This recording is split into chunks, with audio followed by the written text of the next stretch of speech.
Welcome, copyright cowboys and cowgirls, to a wild ride through the most spectacular, the most absurd, and the most expensive copyright infringement cases ever seen.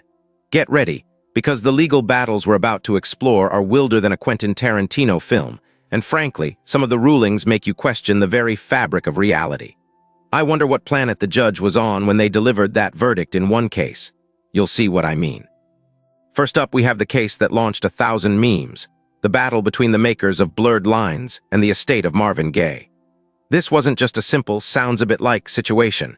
It was a full-blown legal brawl over the alleged similarities in melody, harmony, and overall feel. The Gaye estate argued that Blurred Lines ripped off the essence of Got to Give It Up, a claim that Robin Thicke and Pharrell Williams vehemently denied.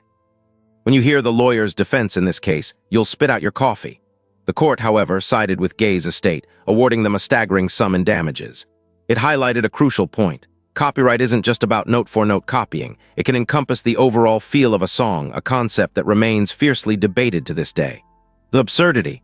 Imagine the creative paralysis this could create if every artist was terrified of accidentally invoking the feel of a previous work. Next, we dive into the world of video games, where the legal battles can be as complex and sprawling as the games themselves. Take the case of Atari versus Activision, a clash of titans in the early days of the video game industry. Activision, a relatively new player, dared to release games for the Atari 2600 console without Atari's permission. This was a bold move, a David versus Goliath situation that challenged the very notion of console exclusivity.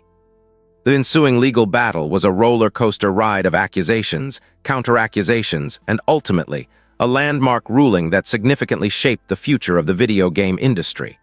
It paved the way for independent game developers, forever altering the landscape of gaming. Can you imagine a world without independent game studios? It's a chilling thought. Let's shift gears to the world of literature, where plagiarism is a constant lurking threat. The case of Margaret Mitchell's Gone with the Wind and the numerous unauthorized sequels and prequels that followed is a fascinating study in copyright infringement. While Mitchell herself couldn't stop the flood of unauthorized works, it highlighted the difficulties in protecting a story's essence beyond the original text. The sheer audacity of some of these works, claiming to continue the saga of Scarlett O'Hara, is almost comical. The legal battles were protracted and often unsuccessful, demonstrating the limitations of copyright protection in the face of determined imitators. But the digital age has brought its own unique challenges to copyright law.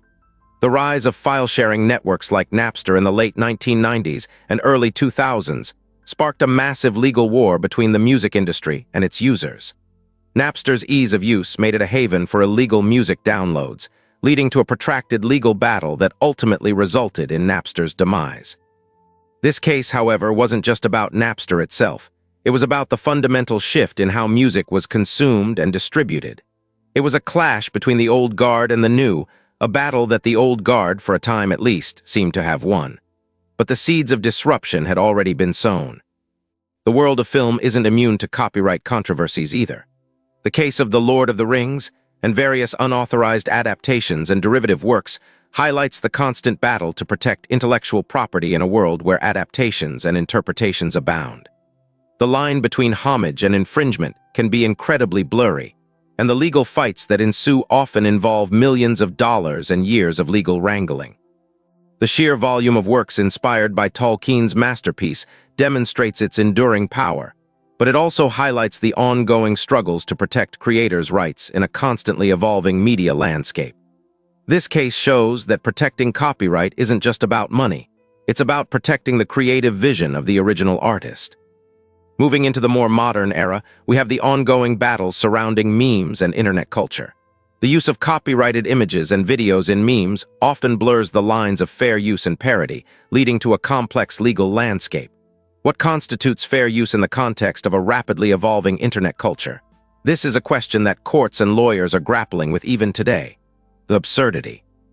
Imagine trying to sue every single person who uses a meme featuring your copyrighted image. The sheer volume of litigation would bring the entire legal system to its knees.